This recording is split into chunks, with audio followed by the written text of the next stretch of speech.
write about you. Doggone it. Hi. Hi. How you doing? I'm good. How you doing? Oh, wonderful. So, talk to me.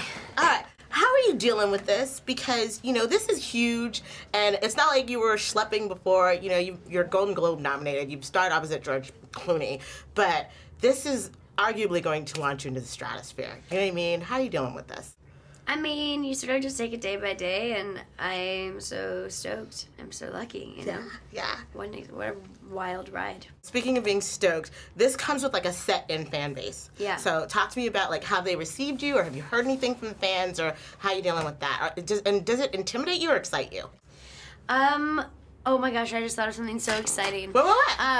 Nothing. It's just an exciting moment. You know, I don't really get intimidated by the fan base or anything because I feel like I don't really know it very well. I'm not very involved in social media, you know, so it's not something that I'm very aware of. I think it's great that the book has a pre-established audience. That's really nice, you know. But I don't really know too much about it. Okay, well then that's probably actually better because it probably helps you just focus and do your thing. Yay. One of the coolest things I read about you was during the casting that you were actually on purpose being kidnapped into Maine for 2 weeks, like to be dropped in the wilderness and live off the grid. Is this accurate? No. I mean, that's kind of like a bunch of different things put together. Mixed all together? Yeah, but please clarify.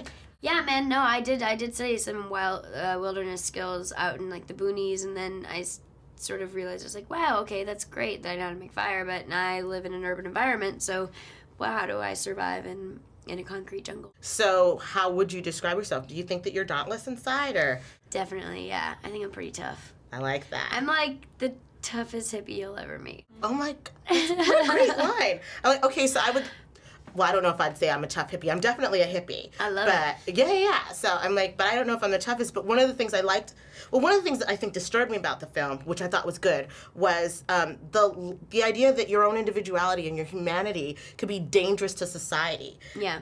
And the other thing was the idea that you had to choose a faction. Mm-hmm. Like, I think there's a little bit of me in everything, and maybe some things are more dominant. But what were your thoughts on that? I mean, it's sort of like you can relate it to life, right? Like, look at Nelson Mandela, you know, like they threw him in jail because he was whatever, so he was in jail and he came out loving people even more, and he was different, and society was sort of surprised by that and didn't understand it and felt threatened by it, and all he was just this, you know, beautiful sort of figure of love and light and among so many other things. Or you look at anybody in history who's made a big difference, at first they're sort of considered dangerous because they don't make sense, because they're not conforming to mediocrity. And I really loved that that was a theme in this book, you know, like diverging from the mainstream, doing something different, dedicating yourself to your own tribe, to your own passions. The imagery that Hollywood puts out is not always so cool, where it's like you got, you know, strong, brilliant, loving as well, with all these different things that you're, you know, bringing to the screen, and how girls are going to sort of see themselves in you. I hope that girls see that, you know, it's important to do you, and it's important to not compare yourself against other people or other external things. The second that you start comparing, you just leads to despair. Compare to despair. Agreed. And finally, Theo. Yum? Theo's yum. That's it. Yeah. Okay. Yum that'll town. work. Yum town. I agree. He was yummy to watch. Thank you so much. What a darling. Thank you.